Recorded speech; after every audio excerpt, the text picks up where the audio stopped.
সুতরাং এই 0 1 2 এই কনফার্মেশনের পর আবার যখন এই 3 নম্বর ক্যান্ডেলে এন্ট্রি নেব, তখন আমার আবার এই লজিকটা আমার কাজে আসছে, অ্যাট দ্য সেম টাইম আমরা এখানে এন্ট্রি নেওয়ার সময় যেমন RSI 30 মিনিট চার্টে দেখব, সেম এখানেও RSI 30 মিনিট চার্টে দেখব। কারণ কেন দেখব RSI 30 মিনিট চার্টে?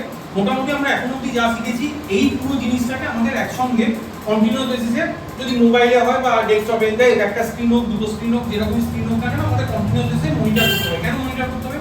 কারণ এক একটা জিনিস আমাদের এক একটা বিষয়ের কনফার্মেশন দেবে।